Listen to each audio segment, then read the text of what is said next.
अस्सलाम वालेकुम, welcome to my YouTube channel learning with G. आज के इस लेक्चर में वर्चुअल यूनिवर्सिटी का कोर्स ENG 503 का टॉपिक नंबर 29 से 31 तक कवर करवाने वाली हूँ। सो अपडेटेड रहने के लिए चैनल को लाइक करें, सब्सक्राइब करें। So let's begin. बेसिकली यहाँ पे डिस्कस किया गया है corpora and language teaching. First of all इसका इंट्रोडक्शन दिया गया है यहाँ पे। सो अब जो बेसिकली कॉर्पोरा है वो एक वर्ड है कॉर्पस, उससे रेफर करा है, मतलब उसका है बॉडी ऑफ अ डाटा, और लिंग्विस्टिक यूज में आप उसे कहोगे कि वो टर्म है कॉर्पोरा, जो कि डिनोट करती है लार्ज डाटा को और सेट करती है एक सेट लैंग्वेज रिसर्च के लिए। अब फर्दर ये कि कॉर्पोरा जो है उसमें इंक्लूड होते हैं डाइवर्स लैंग्वेज पीसेस, जैसे कि न्यूज़पेपर आर्टिकल्स हैं, कन्वर्सेशन है, ट्रांसक्रिप्ट्स हैं, लेसन्स हैं, और नॉवेल्स आ सकते हैं, लेटर्स, एडवर्टाइजिंग मटेरियल्स और शॉपिंग लिस्ट वगैरह सब चीज़ें इसमें आ सकती है। सिग्निफिकेंस क्या है कॉर्पोरा का कि लैंग्वेज टीचिंग में एक प्रोमिनेंट पब्लिकेशन के तौर पे यूज़ होता है, जैसे कि कॉलिनिस ने दी थी इंग्लिश लैंग्वेज डिक्शनरी में 1987 में। कॉर्पस बेस्ड मटेरियल की अगर बात करें तो इसमें इन्फ्लुएंशियल पेपर्स होते हैं जो कि यूज़ करते हो आप कॉर्पस बेस्ड मटेरियल लैंग्वेजेस में क्लासरूम में मर्ज करते हो 1988 में, और ये मर्ज हुए थे बेसिकली 1988 में। उसके बाद कहते हैं जो लास्ट 2 डिकेड्स थे उसमें जो कॉर्पस था उसका एविडेंस हैज़ बीन यूटिलाइज किया गया था, मतलब उसको यूटिलाइज किया गया था not only in your linguistic research बल्कि उसको टीचिंग और लर्निंग रिसर्च में भी यूज़ किया गया। उसके बाद वैरायटी जो है इसकी कॉर्पस की वो फुली बेस्ड रेफरेंसेस वर्क के साथ है, जैसे कि इसमें डिक्शनरीज हैं, ग्रामर्स हैं, और जो अवेलेबल मतलब कि टीचर्स के लिए और लर्नर्स के लिए अवेलेबल हैं। फर्दर यहाँ पे बात की गई डाटा कलेक्शन के बारे में, तो इसमें क्या होता है कि जो टेक्स्ट है उसे सेलेक्ट किया जाता है और स्टोर किया जाता है इलेक्ट्रॉनिक फॉर्मेट में for corpus creations.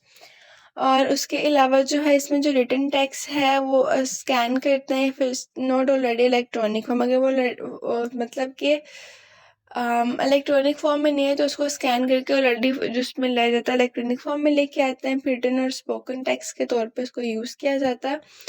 Basically spoken text के तौर पर उसका रिकॉर्ड रखा जाता है और उसको ट्रांसक्रिप्ट किया जाता है। फर्दर ये कि रो कॉर्पस जो होता है वो लिमिटेड होता है रिवील करने में लैंग्वेज को जो कि यूज़ की जाती है, उसके अलावा प्रोवाइड करता है कुछ इन्फॉर्मेशन जैसे कि वर्ड फ्रीक्वेंसी है। लर्नर कॉर्पोरा की बात करें तो इसमें वो कैप्चर करते हैं लैंग्वेज को, जिसमें आप यूज़ ऑफ लैंग्वेज लर्निंग को देखते हैं, उसके अलावा इसमें आप ऑफर करते हो इनसाइट्स को, डेवलपमेंट एस्पेक्ट्स को, और हाईलाइट करते हो एरियाज ऑफ डिफिकल्टीज को। यूजफुल फॉर बेटर डिस्क्रिप्शन में क्या होता है कि इसमें आप वेराइटीज मर्ज करती हैं आपकी कम्युनिकेशंस की नॉन नेटिव लैंग्वेजेस में, जैसे कि इसकी एग्जांपल यहाँ पे दी हुई है the Cambridge learner corpus, the Longman learner corpus, और the international corpus of learner English ICLE। Overall ये सारी चीज़ें इसमें डिस्कस की हैं। उसके बाद टॉपिक नंबर 156 में देखें तो यहाँ पे बात की गई है कॉर्पोरा नेचर एंड टाइप्स। अब फर्दर यहाँ पे इसकी नेचर और इसकी टाइप्स की बात कर रहे हैं। सो इसकी नेचर की बात कर रहे हैं सो इसमें डिज़ाइन फिलोसफीज आती हैं, जस्ट लाइक इसमें रेफरेंस कॉर्पोरा की बात कर रहे हैं, और सॉरी इसकी टाइप्स की बात की गई है यहाँ पे। सो इसमें क्या होता है कि रेफरेंस कॉर्पोरा आता है, जैसे कि आप कह लें कि फिक्स इन साइज होता है, वो नॉट एक्सपेंडेबल होता है, उसमें ब्रिटिश नेशनल कॉर्पस भी आ सकते हैं। मोनीटर कॉर्पोरा में एक्सपेंडेबल है, कॉन्टिन्यूली एडिंग टैक्स, मतलब कि बैंक ऑफ इंग्लिश में भी यूज हो सकता है। उसके बाद टैक्स रिप्रेजेंटेशन की बात कर रहे हैं फर्दर। सो टैक्स रिप्रेजेंटेशन में बेसिकली क्या होता है कि जो आपकी इसमें नेचर में ही आता है बेसिकली ये भी कि होल टेक्स्ट वर्सेस सैम्पल्स होता है, मतलब इसमें कॉर्पोरा जो है वो कंटेन करता है होल टेक्स्ट को और सिंपल और स्पेसिफाइड लेंथ को, और इसमें जो सैम्पल्स है वो अलाउ करते हैं ग्रेटर वैरायटी ऑफ टेक्स्ट को इन अ गिवन साइज। कंटेंट की बात की जाए इसमें फर्दर से कंटेंट में क्या होता है कि इसमें जर्नल कॉर्पोरा आता है और इसमें रिफ्लेक्ट करता है वो स्पेसिफिक लैंग्वेज को और वैरायटी को इन द होल कॉन्टेक्स्ट, जैसे कि नेशनल कॉर्पोरस है। स्पेशलाइज कॉर्पोरा में फोकस करते हैं आप स्पेशल कॉन्टेक्स्ट पे, उसके यूजर्स पे। उसके बाद रिप्रेजेंटेशन ऑफ लैंग्वेज वैरायटीज आती हैं इसमें, इसमें डिफरेंट किस्म की जो लैंग्वेजेस की वैरायटीज है उनको वो रिप्रेजेंट करता है। इसमें नेटिव भी आ सकते हैं, इसमें नॉन नेटिव्स भी आ सकते हैं। टाइप्स की बात करें तो फर्स्ट ऑफ ऑल है मोनोलिंगुअल कॉर्पस, तो इसमें text in one language use होता है, जस्ट लाइक इसमें जो टेक्स्ट है वो एक लैंग्वेज का होता है, यूजुअली इसमें टैग करते हैं पार्ट ऑफ स्पीच के तौर पे। और इसमें प्रैक्टिकल टास्क होते हैं, जैसे कि चेकिंग करना आपके वर्ड यूजेज को, साइंटिफिक यूजेज से आइडेंटिफाई करना पैटर्न्स को, ट्रेंड्स को। पैरेलल कॉर्पस में क्या होता है कि वो कंटेन करते हैं सेम टेक्स्ट को इन 2 लैंग्वेजेस, जो कि अलाइन करता है सेगमेंट्स फॉर ट्रांसलेशन सर्चेस के साथ, और ये अलाउ करता है ऑब्जर्वेशन ऑफ ट्रांसलेशंस को इन बोथ लैंग्वेजेस। मल्टीलैंग्वेज कॉर्पस में क्या होता है कि इसमें कंटेन करते हो आप text in your civilian languages, और ट्रांसलेशन होता है सेम टेक्स्ट होता है। इसमें अलाइन करते हो पैरेलल कॉर्परा को, इनेबल करते हो स्टिमुलस ट्रांसलेशन सर्चेस को। लर्नर कॉर्पस में टेक्स्ट जो है वो प्रोड्यूस होता है आपका बाय योर लैंग्वेज लर्नर, और इसमें आप यूज़ करते हो स्टडी लर्नर मिस्टेक्स को और प्रॉब्लम्स जो एक्वायर होते हैं सेकेंड लैंग्वेज के थ्रू। डायक्रॉनिक कॉर्पस में कंटेन करते हो आप text from your different period, जैसे कि इसमें आप यूज़ करते हो लैंग्वेज डेवलपमेंट को और उसके चेंज को, और अलाउ करते हो उसमें कुछ सर्चेस को, जो कि कॉर्पस में एज अ होल यूज़ होता है, या फिर with in the selected time interval आप यूज़ करते हो। टॉपिक नंबर 157 को देखने से यहाँ पे बात की गई है how is corpora relevant to language teaching. Corpora crucial role play कर रहा है आपकी लैंग्वेज टीचिंग में, और वो फर्दर ये कि ऑफर करता है वेरियस कॉन्ट्रीब्यूशंस को, ताकि वो इन्हेंस करे आपके लर्निंग प्रोसेसेस को। अब यहाँ पे जो डिस्कस किया गया है वो ये कि फर्स्ट ऑफ ऑल जो बात की गई है वो एक्यूरेट लैंग्वेज डिस्क्रिप्शन की गई है, जस्ट लाइक इसमें आप इंसाइट करते हो अपने नेटिव स्पीकर कॉर्पस को। सेकंड पे अंडरस्टैंडिंग लर्नर नीड्स आती हैं आपकी। इसमें आप एनालिसिस करते हो अपनी लर्नर लैंग्वेज प्रोवाइड जो आपको करता है एक इंसाइट की, और उसके अलावा डिफरेंट कॉन्टेक्सेस यूज़ करते हो। उसके बाद अंडरस्टैंडिंग लैंग्वेज लर्निंग प्रोसेस, इसके बारे में डिस्कशन की गई है। फिर आते हैं एग्जामिनेशन ऑफ लैंग्वेज एक्सपोजर्स आते हैं आपके। उसके बाद इफेक्टिव पेडियोलॉजिकल मटेरियल्स आता है। चैलेंजिंग ELT मटेरियल, जैसे कि जो कॉर्पस बेस्ड रिसर्च है उसमें चैलेंजेस किस तरीके से आइडेंटिफाई करते हैं और इन एडवोकेसीज को किस तरीके से ट्रेडिशनल्स में यूज़ किया जा रहा है, उसके रूल्स एंड मटेरियल्स क्या हैं। उसके बाद कंट्रीब्यूशन टू लैंग्वेज टेस्टिंग में बेसिकली बात करते हैं कि किस तरीके से जो लर्नर कॉर्पोरा वो पोटेंशियल तरीके से कंट्रीब्यूट करा आपकी कंस्ट्रक्शंस पे, वैल्यूएशंस पे of your language test. Innovations in material design में भी यही बात की गई है बेसिकली कि किस तरीके से वो रियल इनोवेशंस की तरफ लेके जा रहा है मटेरियल डिज़ाइंस में, क्लासरूम्स में किस तरीके से इसकी प्रैक्टिसेस हो रही हैं। उसके बाद यहाँ बात की गई है बेनिफिट्स के बारे में। सो बेनिफिट्स में बेसिकली होता है क्या है कि benefits for language teaching and learning में इनकॉर्पोरेशन होती है इनटू योर सिलेबस, जैसे कि इसमें इंट्रीगेशन होती हैं कॉर्पस बेस्ड फाइंडिंग्स की किसी भी लैंग्वेज के सिलेबस के अंदर। और फर्दर ये कि इसमें आप किस तरीके से आपका जो रोल ऑफ लैंग्वेज टेस्टिंग है वो ऐड होता है, मतलब कॉर्पोरा जो है वो किस तरीके से फ्रीक्वेंसी डाटा को इस्टेब्लिश करता है या फिर उसमें रोल प्ले करता है ऑल्टर करने में कि किस किस्म की जो टीचिंग है वो कंट्रीब्यूट करनी चाहिए रियलिस्टिक फॉर्म के अंदर। उसके बाद टॉपिक नंबर 158 में डिस्कस कर रहे हैं वो कॉर्पोरा इन द क्लासरूम। अब यहाँ पे क्या होता है कि यहाँ पे इसके कुछ पॉइंट्स प्रोवाइड किए गए हैं, मतलब बेसिकली मैंने उनके कुछ पॉइंट्स भी लिखे हैं इसमें से। सो इनकॉर्पोरेटिंग कॉर्पोरा जो है आपकी क्लासरूम में वो सेट करता है एक वैल्यूएबल इंसाइट को into your language teaching and learning. उसके अलावा इसमें आप इंट्रोड्यूस करवाते हो मेथोडोलॉजी जिसमें रिक्वायर होता है आपका शिफ्ट इन एटीट्यूड्स और among your teachers and learners. इसमें आपके चैलेंज ऑफ अडॉप्शन आता है, जैसे कि टीचर्स और लर्नर्स को नीड होती है कि वो एडजस्ट कर सकें with the use of corpora, और स्पेशली अगर वो अकस्टम्ड है किसी भी ट्रेडिशनल मेथड के थ्रू। तो secondly educating teaching and students का पॉइंट यहाँ पे है, जैसे कि अजमेर ने एम्फोसिस किया था इंपॉर्टेंस ऑफ एजुकेशन पे, जिसमें स्टूडेंट्स को नीड होती है गाइडेंस की और उसके अलावा यूजिंग रिसर्च ऑप्शंस की। थर्ड पे बात कर रहे हैं चेंजिंग स्टूडेंट रोल, जिसमें कॉर्पोरा शिफ्ट करता है स्टूडेंट्स के रोल्स में। मोटिवेशन एंड लैंग्वेज अवेयरनेस के बारे में बात की गई है, जस्ट लाइक इसमें एक्सप्लोरेशन ऑफ लर्नर कॉर्पोरा है, आपके लर्नर मोटिवेट करते हो, इसमें आप रिफ्लेक्ट करते हो अपने लैंग्वेजेस को। स्टूडेंट ट्रेनिंग्स में आप स्टूडेंट्स को ट्रेन करते हो किसी के सामने कॉर्पोरा को इफेक्टिवली यूज़ करना। टीचर गाइडेंस की बात आए तो टीचर गाइडेंस में आप इंट्रोड्यूस करवाते हो कॉर्पस एनालिसिस को, जो कि स्पेशली आप प्रिपेयर करते हो अपने एक्सरसाइजेस के थ्रू। स्टूडेंट लेड कॉर्पोरेट स्टडीज़ में आपके जो स्टूडेंट्स हैं वो इंगेज होते हैं in your various corporate studies, जो कि फोकस करते हैं आपकी मॉर्फोलॉजी पे, उसके बाद आपके सिंटैक्स पे या आपके फ्रेजोफोलॉजीज पर भी।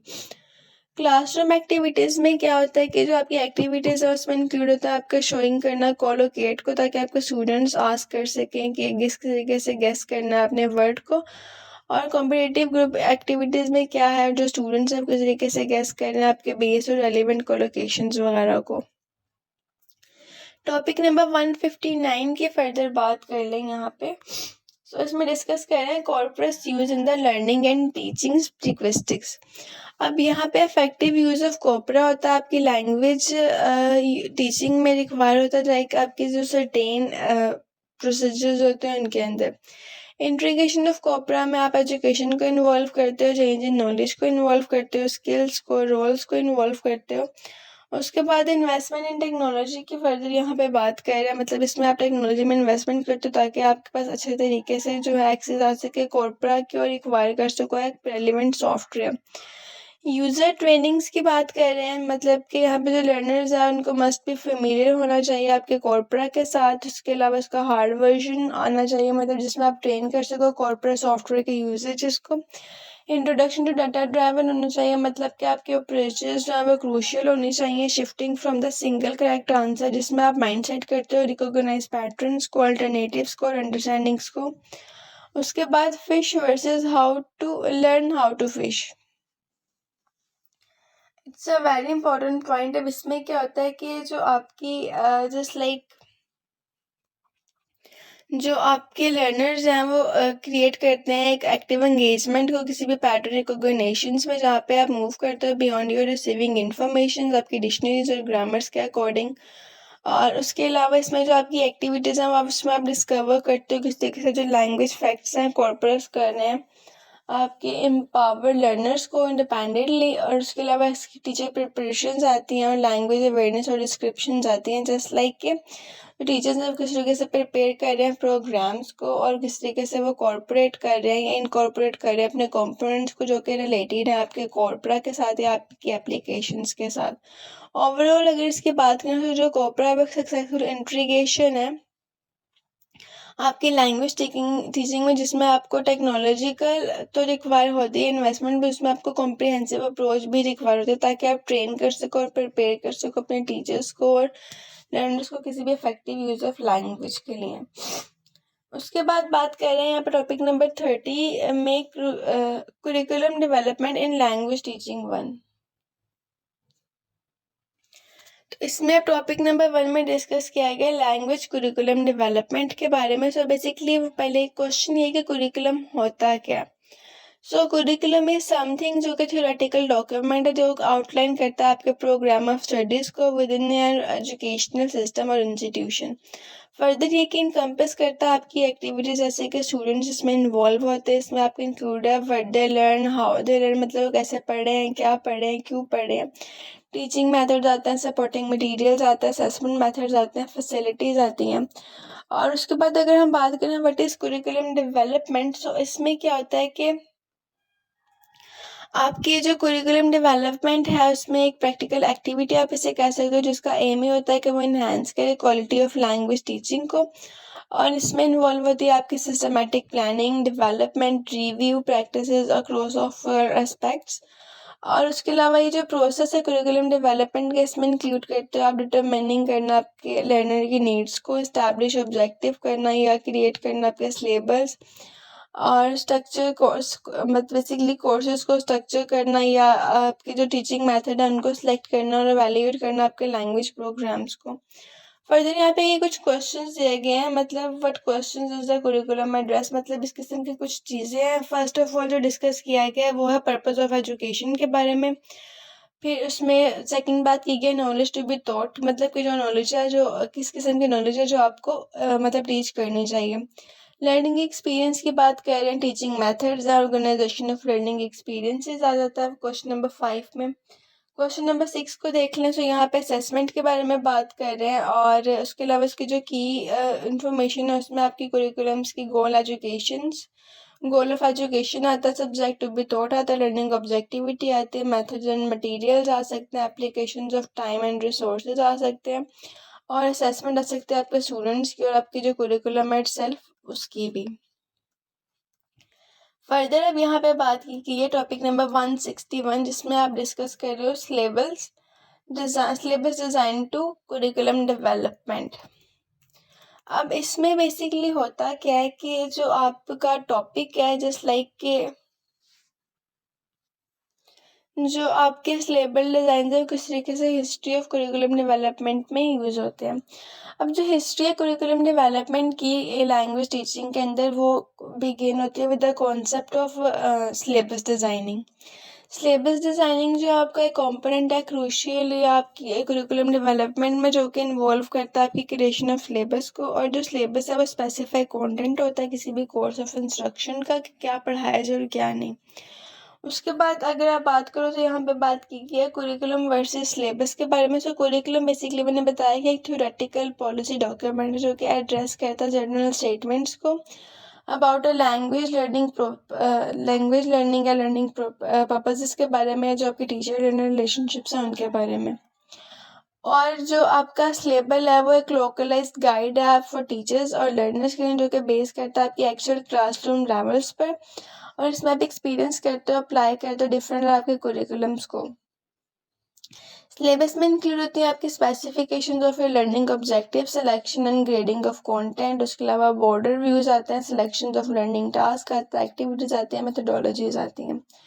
कंपोनेंट्स ऑफ सिलेबस में क्या होता है कि इसमें नैरो व्यू होते हैं और बॉर्डर व्यूज होता है। नैरो व्यू में बेसिकली क्या होता है आपके पास के ये कंसर्न करता है विद योर लर्निंग ऑब्जेक्टिव्स, और उसके अलावा आपका selection and grading of content आता है। बल्कि जो आपके बॉर्डर व्यूज हैं इसमें आप इंक्लूड करते हो, सिर्फ आपका कंटेंट इंक्लूड नहीं होता बल्कि इसमें आपके लर्निंग टास्क, आपकी एक्टिविटीज, आपकी मेथोडोलॉजीज, ये सब चीज़ें इसमें इंक्लूड होती हैं।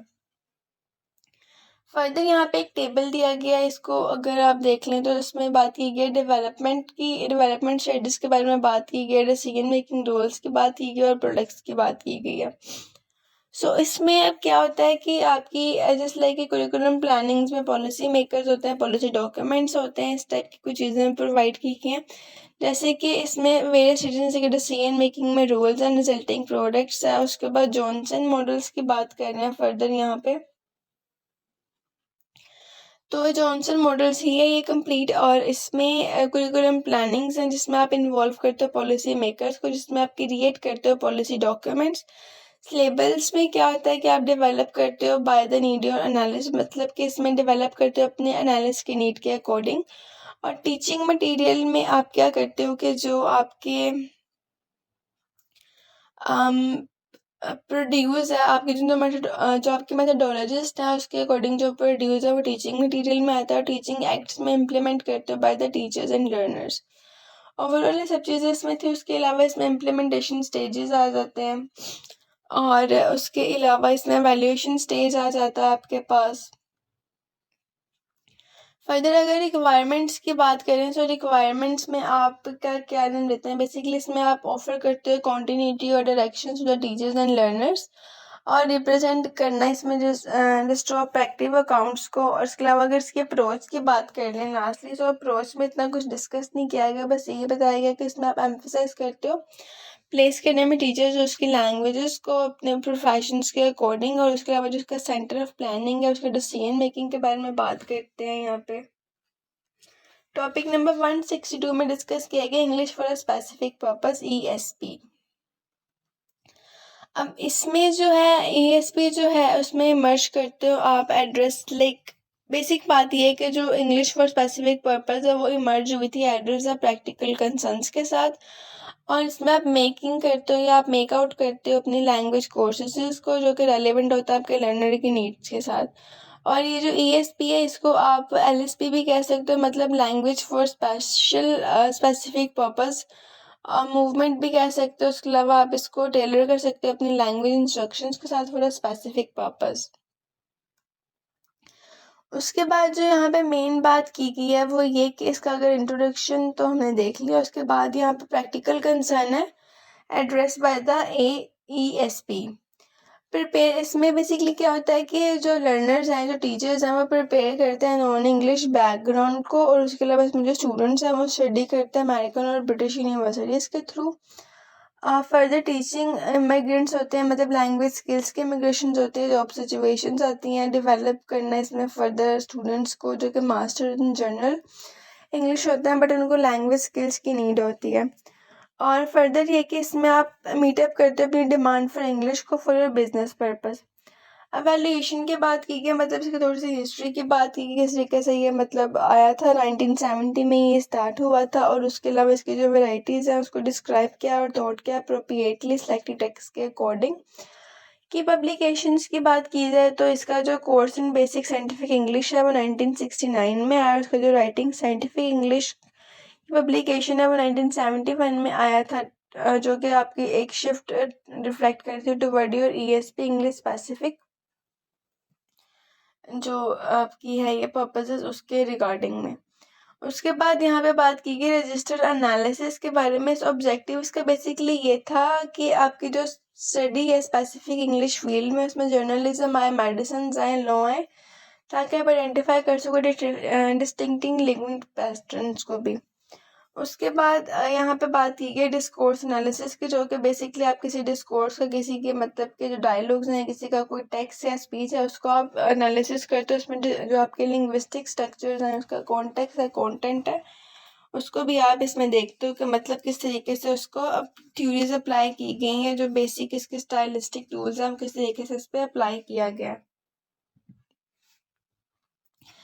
टॉपिक नंबर 163 में बात की गई है इंग्लिश फॉर एकेडमिक पर्पस। अब इसमें बेसिकली होता क्या है कि जो आपका EAP है इसका एक्सपीरियंस आप करते हो with your rapid growth over the 2 past years, मतलब कि लास्ट 2 डिकेड्स के बाद इसकी ग्रोथ जो थी ज़्यादा मतलब बहुत ज़्यादा बढ़ चुकी है एकेडमिक पर्पस के रिगार्डिंग। इनिशियली से कंसीडर किया जाता था एक फ्रिंज ब्रांच जो कि इंग्लिश फॉर स्पेसिफिक पर्पस में यूज होती थी 1980 में, बट उसके बाद ये इवॉल्व हुई मेजर फोर्सेस में और ग्लोबल इंग्लिश के साथ, और उसका एक्सपेंशन जो था वो यूनिवर्सिटी प्लेसेस में काफ़ी हद तक बढ़ चुका था। डेफिनेशन एंड स्कोप की बात करें तो उसकी डेफिनेशन जस्ट लाइक के यहाँ पे दी गई है कि teaching as English with the aim of assisting learners in their study और research in that language. Scope में क्या कहा गया कि इनकम्पस करता है आपके सारे areas of your academic communicative practices को। इसमें आप इंक्लूड करते हो प्री टेरिटरीज को, अंडर ग्रेजुएट्स को, पोस्ट ग्रेजुएट टीचिंग्स को, क्लासरूम इंटरेक्शंस को, रिसर्च जॉनराज हैं, स्टूडेंट राइटिंग्स एंड उसके अलावा आपकी इसमें प्रैक्टिसेस भी ऐड होती हैं। फर्दर यहाँ पे जो बात की गई है उसके की एरियाज की बात की, मतलब कि जो EAP किस तरीके से कवर करता है आपकी की एरियाज को। Pre territory, under educated, post teachings में आप इसमें इन्वॉल्व करते हो डिज़ाइन ऑफ मटेरियल्स, लेसन और क्लासरूम टास्क करते हैं। क्लासरूम इंटरेक्शंस में इनकम्पस करते हैं टीचर्स फीडबैक को, ट्यूटोरियल्स को, सेमिनार्स वगैरह होते हैं। रिसर्च जर्नल्स में आपके एड्रेस करते हैं वेरियस एकेडमिक राइटिंग्स को, जर्नल्स, आर्टिकल्स, ये सब चीज़ें इसमें ऐड होती है। स्टूडेंट राइटिंग में आप कवर करते हो एक रेंज ऑफ टास्क को from your essays, exam papers and graduate thesis. और लास्ट पे बात कर रहे हैं यहाँ पे करंट फोकस ऑन EAP। इसमें क्या होता है कि आपका एम बेसिकली ये है कि आप प्रोवाइड करो थिकर या एक बॉर्डर लेयर डिस्क्रिप्शन आपकी लैंग्वेज की, जो कि आप एकेडमिक सेटिंग में यूज़ कर रहे हो एट योर डिफरेंट लेवल्स और एट योर डिफरेंट एजेस। और ये फर्दर इनकॉर्पोरेट करती है आपकी इंडिसिप्लिनरी इन्फ्लुएंस को फॉर योर रिसर्च मेथड्स, और थ्योरीज आ सकती है इसमें, आपकी प्रैक्टिसेस आ सकती हैं। फर्दर डिस्कस किया गया टॉपिक नंबर 164 को, जिसमें बात की गई नीड एनालिसिस के बारे में, मतलब आपको एनालिसिस की भी ज़रूरत पड़ सकती है। नीड एनालिसिस बेसिकली एक ऐसा प्रोसेस है जिसमें आप कलेक्ट करते हो इन्फॉर्मेशन को अबाउट योर लर्नर नीड्स, मतलब कि जो आपके लर्नर्स हैं, जो आपके स्टूडेंट्स हैं, उनको मतलब फर्दर किस चीज़ की नीड्स हैं। और ये जो थ्योरी थी ये बेसिकली मर्ज हुई 1960 में as a part of your system approach, जिसमें आपकी करिकुलम डेवलपमेंट्स भी आती है, एजुकेशनल अकाउंटेबिलिटी भी आती है इसमें। और फर्दर इसमें बात की गई कि इसने इंट्रोड्यूस किया था लैंग्वेज टीचिंग को through your English for a specific purpose movement. Purpose of need analysis in teaching language teaching बात करें तो यहाँ पे आप डिटर्मिन करते हो अपनी लैंग्वेज स्किल जो कि रिक्वायर होती है फॉर स्पेसिफिक रोल्स। और सेल्स मैनेजर्स आते हैं, टूर गाइड्स आते हैं, यूनिवर्सिटी स्टूडेंट्स आते हैं। इसमें आप एवेल्यूएट करते हो अपने एग्जिस्टिंग कोर्स को, एडवोकेटली एड्रेस करते हो प्रोफेशनल स्टूडेंट्स को, आइडेंटिफाई करते हो आप स्टूडेंट्स की नीड्स को और रिकॉग्नाइज करना आपके चेंजेस, और आइडेंटिफाई करते हो आप अपने gaps between your student current abilities and what they need to be achieve. Further यहाँ बात कर रहे हैं अप्रोचेस टू एनालिसिस जॉर्डन्स 1997। इस target situation first of all आता है आपका टारगेट सिचुएशन एनालिसिस के बारे में बात की गई है। मतलब यहाँ पे होता ही है कि फोकस करते हैं आपके लर्नर्स की नीड्स पे at the end of your course और टारगेट लेवल परफॉर्मेंसेस पे। प्रेजेंट सिचुएशन एनालिसिस में फोकस करता है आपका लर्नर कॉम्पिटेंस पे, आपके स्किल्स पे, लैंग्वेजेस पे, बिगिनिंग ऑफ कोर्स पर। और उसके बाद लर्निंग सेंटर्ड अप्रोच में इन्वॉल्व होती है आपकी negotiation between your individual and society.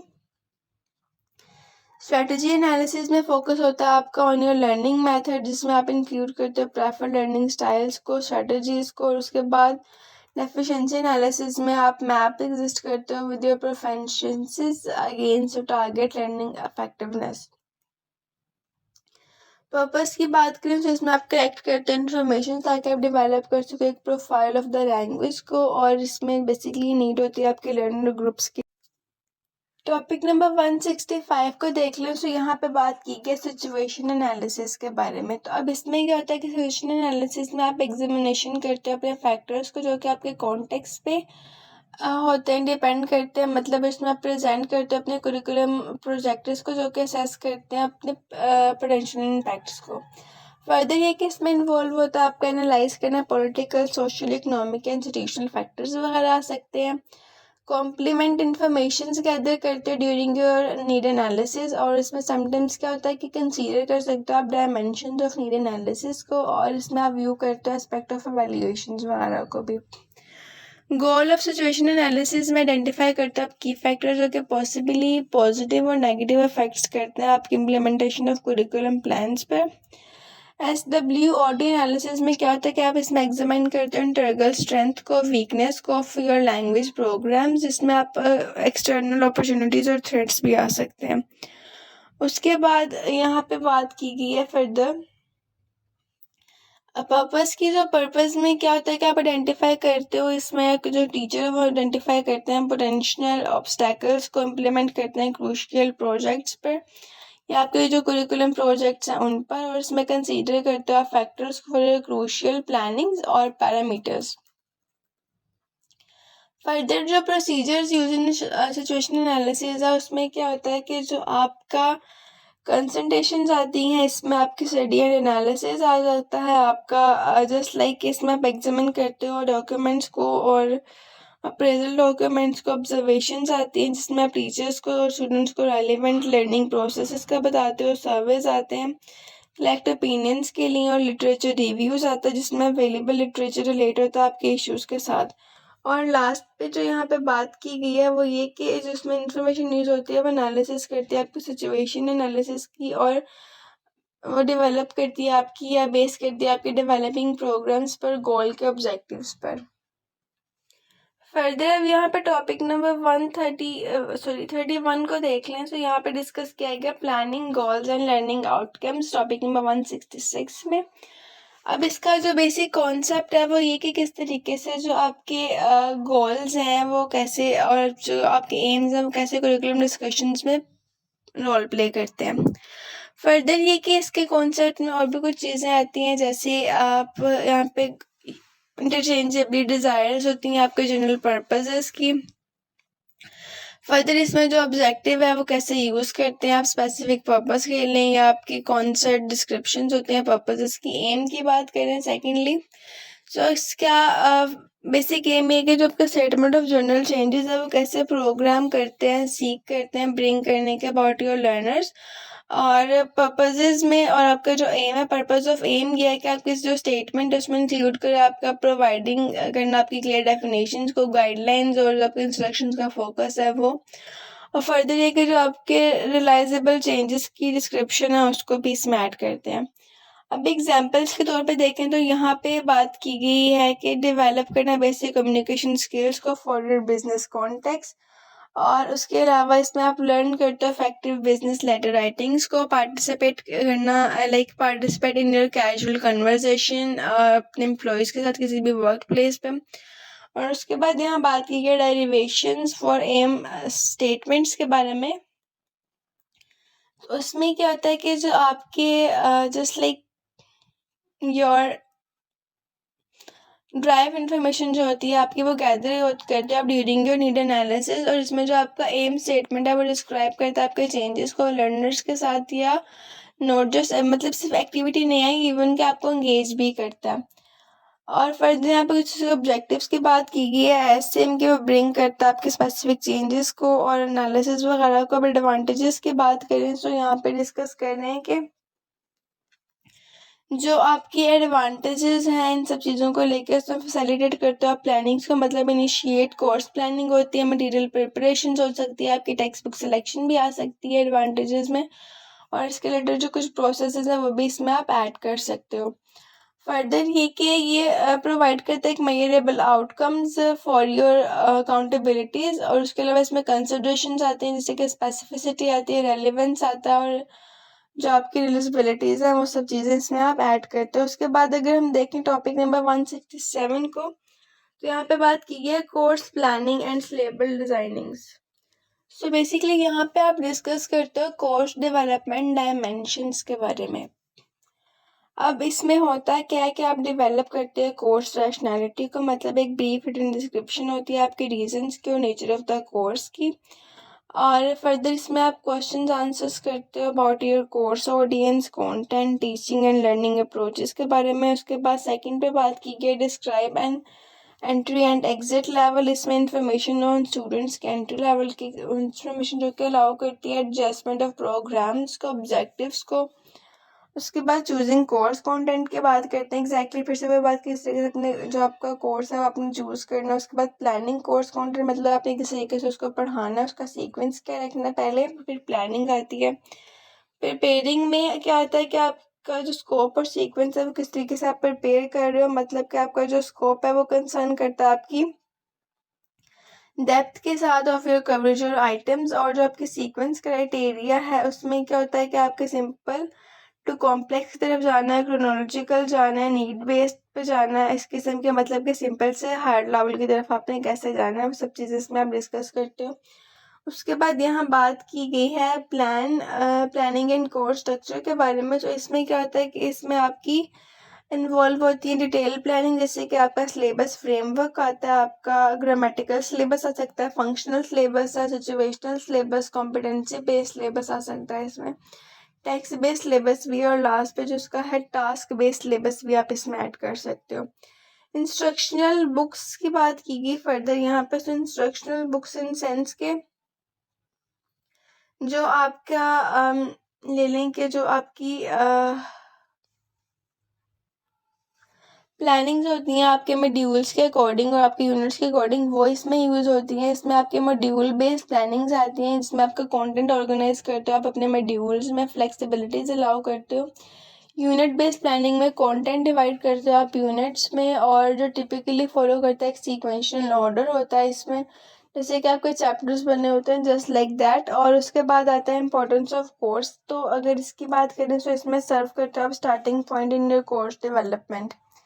Consideration में भी ये सब चीज़ें की ऐड होती हैं, और फर्दर ये कि इसमें आपका जो रिफ्लेक्शन आपके प्लानर अंडरस्टैंडिंग की वो यूज़ होती है, आपकी लैंग्वेज लर्निंग की होती है, उसके बाद स्पीच, ये सब पॉइंट जो इसमें यूज़ करते हैं। इंस्ट्रक्शनल ब्लॉग्स आ सकते हैं इसमें आपके, और ओवरऑल इसमें यही सारी डिस्कशंस की किस तरीके से मतलब अपने कोर्स को प्लान करना। उसके बाद बात की गई है प्रोवाइडिंग फॉर अफेक्टिव टीचिंग, क्या कुछ तरीके से अफेक्टिव टीचिंग या एक अफेक्टिव तरीके से बच्चों को पढ़ा सकते हो। सो इसमें जो कुछ पॉइंट्स दिए गए, फर्स्ट ऑफ ऑल डिस्कस किया गया इसमें इंस्टीट्यूशंस के बारे में, ऑर्गेनाइजेशनल कल्चर्स में Athos, communication, decision making, management, ये सब चीज़ें इसमें ऐड होती हैं। क्वालिटी एश्योरेंस होनी चाहिए आपकी इसमें, और कुरिकुलम्स होने चाहिए, आपकी इंटरनल कम्युनिकेशन अच्छी होनी चाहिए, मतलब आप स्टूडेंट के साथ इससे कम्युनिकेट कर पाओ, प्रोफेशनल ट्रीटमेंट आपका होना चाहिए, और कैरियर डेवलपमेंट भी होनी चाहिए। सेकंड पे बात की गई है टीचर्स के बारे में। सो टीचर्स को कैसा होना चाहिए कि उनका जो स्किल और क्वालिफिकेशन है वो अच्छी होनी चाहिए, उनको सपोर्टिव मतलब एडवोकेट सपोर्ट होनी चाहिए टीचर्स के लिए, वर्क ओरिएंटेशन अच्छी हो उनकी, और availability of advocate teaching material हो, उनका कोर्स गाइड अच्छा हो, उसके अलावा डिवीजन ऑफ रिस्पॉन्सिबिलिटीज उनकी प्रॉपर तरीके से की गई हो, क्लियर हो, अपॉर्चुनिटीज दी जाए उन्हें फ्यूचर ट्रेनिंग में, मतलब उनको बेसिकली फ्यूचर ट्रेनिंग की अपॉर्चुनिटीज भी प्रोवाइड की जाए, उसके अलावा उसमें सपोर्ट किया जाए through their mentors, feedbacks, recognitions. उसके बाद बारी आती है आपके टीचिंग प्रोसेसेस के बारे में। तो अब इसमें क्या होता है कि आपके जो टीचिंग मॉडल्स हैं उसके बारे में बात कर रहे हैं, मतलब आपके इफेक्टिव टीचिंग मॉडल्स होने चाहिए, उसमें आप मेंटेन करो अपना गुड टीचिंग वे, और आपकी प्रैक्टिसेस अच्छी हो टीच करने की, मॉनिटरिंग और ऑब्जर्वेशन हो, जस्ट लाइक के रेगुलर मॉनिटरिंग करो और ऑब्जर्वेशंस करो, इन सब चीज़ों की प्रॉब्लम आइडेंटिफिकेशन, रेजोल्यूशन भी इसमें आता है। उसके बाद बात की गई डेवलपिंग द अप्रेजल सिस्टम, मतलब कि इसमें अप्रेजल्स की भी जो है वो एडिशन होना चाहिए, जस्ट लाइक के आपकी जो रिकॉग्निशन ऑफ कॉम्प्लेक्सिटीज़ है वो इसमें आती है, लाइक आपकी रिकॉग्निशन ऑफ कॉम्प्लेक्सिटी की टीचिंग आ सकती है, उसके अलावा एक्नॉलेजमेंट होती है आपकी गुड टीचिंग की, जिसके थ्रू आपको अप्रेजल्स भी परफॉर्म दिए जाते हैं। लास्ट में लर्निंग प्रोसेस, तो ओवरऑल इसमें लर्निंग प्रोसेस के भी यही बात की गई कि लर्निंग भी इसी के थ्रू ऐड होती है। टॉपिक नंबर 169 में वो डिस्कस करें the role and the design of instructions material. अब यहाँ पे जो बात की गई है वो ये कि इसमें होता है क्या है कि जो आपके टीचर्स हैं वो यूज़ करते हैं टेक्स्ट बुक्स इंस्टीट्यूशन, जो कि इंस्टीट्यूशंस ने प्रिपेयर किया होता है मटेरियल्स को, और उसके अलावा जो उनके अपने कुछ मटेरियल्स होते हैं वो। अब बेसिकली इसमें जो फर्स्ट पॉइंट डिस्कस किया गया है वो ये है कि इसका जो प्रेजेंटेशन ऑफ मटेरियल्स है वो ऐड होता है, मतलब इसमें आपके बहुत स्पोकन रिटन मटेरियल्स यूज़ होते हैं। एक्टिविटीज़ फॉर लर्नर प्रैक्टिसेस और कम्युनिकेशन इंटरेक्शंस में आप क्या बात करते हो कि जो मटेरियल प्रोवाइड किया एक्सरसाइज में और एक्टिविटीज़ में वो लर्नर्स के लिए है, प्रैक्टिस के लिए इंटरेक्ट कर रहा है या नहीं कर रहा। रेफरेंसेस फॉर लर्नर्स में सर्व करते हो आप as a reference for your learner, और ग्रामर वोकैबुलरी में प्रोनाउंसिएशंस आ सकती हैं। Stimulation and ideas for classroom activities में मटेरियल स्टिमुलेट करता है क्रिएटिविटी को और प्रोवाइड करता है ideas for your various classroom activities. Syllabus की बात करें तो सिलेबस कंट्रीब्यूट करता है आपके मटेरियल के साथ, रिफ्लेक्ट करता है आपकी प्री डिटरमिन्ड लर्निंग ऑब्जेक्टिव्स को। प्राइमरी टीचिंग रिसोर्सेज आ सकते हैं इसमें आपके। उसके बाद आपके जो कंटेंट और लैंग्वेज प्रैक्टिसेस हैं जो कि बेस करती हैं आपकी बैलेंस ऑफ स्किल्स थॉट पे, वो आती हैं। Major sources of contact with the language of learners आता है, मतलब इसमें आप लर्नर्स और इंस्ट्रक्शनल मटेरियल्स को फॉलो करते हो, रिप्रेजेंट करते हो एक significant source of exposure to your languages. और लास्ट पे जो बात कर रहे हैं वो है topic number 170 approaches to evaluation. अब इसमें क्या होता है कि जो आपकी एवेल्युएशन है, जस्ट लाइक आपकी करिकुलम का एवेल्युएशन का प्रोसेस है, उसमें हम इन्वॉल्व करते हो कलेक्ट करना information about a language program, जिसमें आप अंडरस्टैंड कर पाते हो इफेक्टिवनेस, एंड उसके अलावा आपके जो डिसीजंस हैं वो हम बनाते हो आप। अब यहाँ पे करिकुलम डिज़ाइन की बात कर रहे हैं, मतलब इसमें प्रोवाइड करते हो एक insight to the quality of your programme, जिसमें आप प्लान और ऑर्गेनाइज करते हो। सेकंड पे बात कर रहे हैं सिलेबस एंड प्रोग्राम कंटेंट की, मतलब इसमें आप एग्जामिन करते हो रेलिवेंस को, एंगेजमेंट्स को और डिफ़िकल्टीज़ को, आपकी इजीनेस को। सक्सेस ऑफ टेस्ट होता है आपका, असेसमेंट्स होती हैं, प्रोसीजर्स होते हैं। क्लास प्रोसेसेस में ऑफर करते हो आप इंसाइट्स को जो कि अप्रोप्रिएट होते हैं। Implementation of your programme material of instructions में असेस करते हो कि आपका जो स्पेसिफिक मटेरियल है वो कंट्रीब्यूट कर रहा है स्टूडेंट की लर्निंग के साथ या नहीं कर रहा। मॉनिटरिंग में आपका जो स्टूडेंट की प्रोग्रेस है उसको देखा जाता है। लर्निंग मोटिवेशंस में असेस करते हो आप इफेक्टिवनेस को, टीचिंग से एडिंग्स को, या उनके जो स्टूडेंट्स के गोल्स हैं उनको अचीव करने के बारे में। इंस्टीट्यूशंस में एवेल्यूएट करते हो आप एडमिनिस्ट्रेटिव सपोर्ट्स को, रिसोर्सेज को, कम्युनिकेशन नेटवर्क्स को। लर्निंग इन्वायरमेंट में असेस करते हो आप अपने एक्सटेंट को, जिसमें आपके स्टूडेंट्स प्रोवाइड करते हैं एक responsive environment. Purpose of evaluation जो है इसमें फॉर्मेटिव एवेल्यूएशन आती है, मतलब ये कि इसमें फोकस करते हो आइडेंटिफाई करने में कि जो आपका काम है इज़ वर्किंग वेल, और व्हाट इज़ नॉट और what's problem needed to be addressed.